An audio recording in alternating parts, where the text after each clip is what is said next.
Bare trees on the Cape. No, it's not winter there, but a gypsy moth invasion. The worms are chewing up all the leaves there to the point where in some places it looks more like winter than early July. In this class, we learned about the study of ecology, and we are familiar with this chart of the levels of organization. We talked about the biosphere and the biomes, as well as different types of ecosystems. Today, we'll take a look at populations.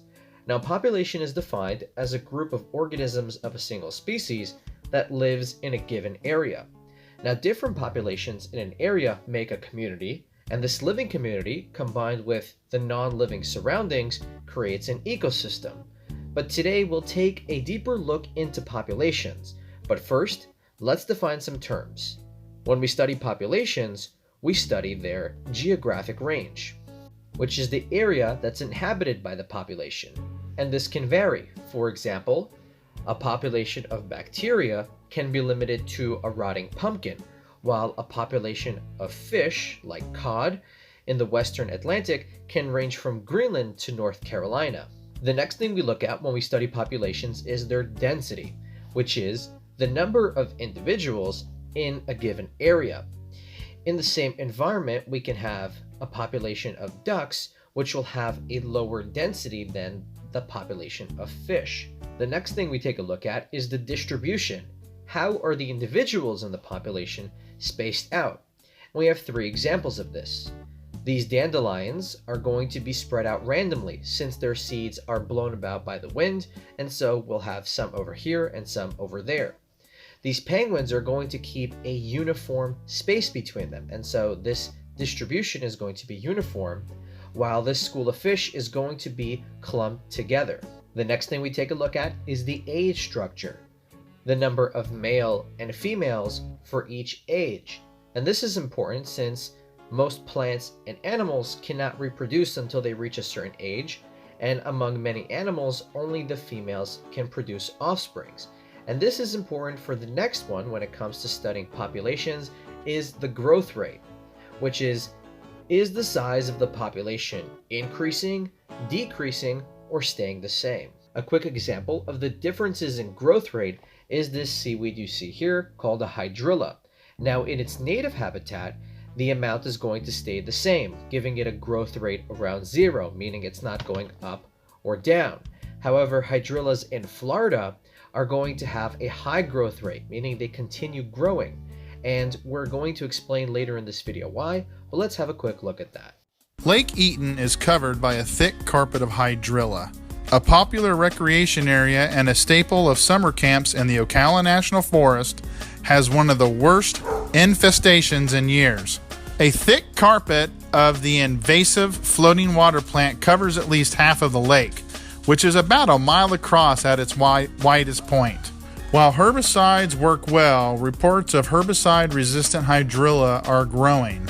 Water managers also use sterile grass carp, which eat the vegetation, and also continue to experiment with insects to deliver natural pathogens to kill the plant. In addition to impacting the fish population and boating traffic, hydrilla chokes out native aquatic plants. It also restricts water flow, which can contribute to flooding and cause stagnation that in turn can create ideal breeding conditions for mosquitoes. So, what determines whether a population grows, shrinks, or stays the same? First, we take a look at the birth and death rate. Now, when we say birth or born, we use that word loosely, since, for example, animals like lions are born much like humans are born, while fish will release eggs that hatch.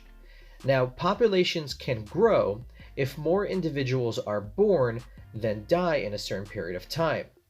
If the birth rate equals the death rate, the population stays the same, and if the death rate is greater than the birth rate, then the population is going to shrink.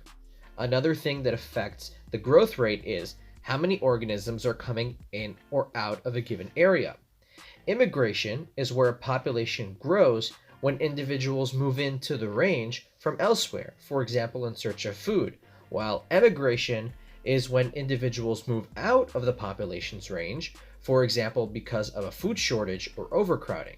And if you remember when we talked about biomes, we said that different animals are going to leave their range in search of milder weather, water and food, or shelter. Now, if there's enough food, space, and protection from predators, the population will have offsprings, which will produce their own offsprings, and so on. And this is called exponential growth, which is that the size of each generation of offsprings is going to not stay the same, but become larger than the generation before it, under ideal conditions when we have unlimited resources. And let's give an example with organisms that reproduce very rapidly so we can see this happening in real time. Let's go back to those bacteria in the rotting pumpkin. Now, in ideal conditions, a single bacteria is going to divide to produce 2 bacteria every 20 minutes. So we start off with 1 bacteria, and after 20 minutes, we have 2, and after 40 minutes, we have 4 bacteria, and after an hour, those 4 bacteria are going to split into 8 bacteria. And it could be represented like this, where we have 2 times 2 times 2, which gives us 8, or we can write it with this little 3 over here called an exponent, meaning that it's 2 multiplied by itself 3 times. And this shows us that each time we're not just adding, we're multiplying. Now, most organisms are going to reproduce a lot slower than that. For example, a female elephant can produce a single offspring only every 2 to 4 years. And a newborn elephant takes about 10 years to mature. However, it's still going to have exponential growth, meaning that every generation is going to be larger than the generation before it. Now, an example where exponential growth will happen is where organisms enter a new environment. Like we mentioned the hydrillas in Florida, as well as there was a moth outbreak of a type of moth called gypsy moth in Boston, and it had devastating effects on the area since there was no competition or predators to control the population growth. By looking at some of the oak trees on Cape Cod, you'd think it was winter. They've been almost stripped of their leaves by these guys, gypsy moth caterpillars. You know, I've been here 4 years now, and there were pockets of gypsy moth here and there, but when the calls started coming in a couple weeks ago, it gave me a pretty good sense of the scope of the problem. In recent years, the green winter moth caterpillars have had the trees to themselves. But this year, it's the big, hairy gypsy moth caterpillars that are taking over. And each one can eat 12 square inches of leaves a day. When winter moth came in 15, 16 years ago from Nova Scotia, New Brunswick, I actually think it outcompeted a gypsy moth because winter moth, they're first at the dinner table. Some tracts of hardwoods are almost defoliated, which can stress the trees enough to possibly kill them. It's a big issue. People have been asking about, you know, if they have to take down the oak trees, what can they plant in its place? So what happens next? Well, the caterpillars will soon turn into moths, gypsy moths and winter moths. And that should be interesting. On Cape Cod, I'm Bill Shields, WBZ News. Now, even though this moth population was able to grow exponentially, bacteria, elephants, hydrilla, and even gypsy moths don't cover the entire Earth. And this is called logistic growth, which means that natural populations in the real world aren't going to grow exponentially for long.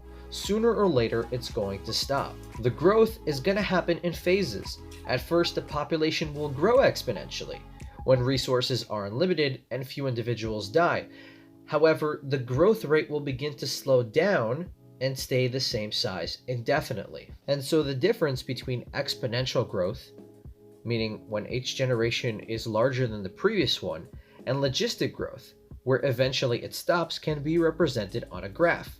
When you take a look at exponential growth on a graph, you see a J shape, meaning that it's not simply just going up, increasing, it's going to go straight up, where each one is going to be larger than the next. However, the logistic growth curve is no longer going to have a J shape, rather an S shape, and where the J begins to turn into an S shows us that the population stays the same and is not going to increase, especially not increase exponentially. And the point where the J turns into an S is called the carrying capacity, and that point is the maximum number of individuals in a population that an environment can support. Once a population reaches a carrying capacity of that environment, a variety of factors are going to act to stabilize it at that size. And so that's all you need to know for today. Down below, there are questions that are going to ask you about exponential growth, logistic growth, and carrying capacity. And tomorrow, we're going to take a look at what these variety of factors are that cause the carrying capacity to happen, meaning why don't species continue to populate exponentially? But until then, please make sure to answer those questions correctly. Make sure to hit that submit button. Thank you so much for watching, and have a great day.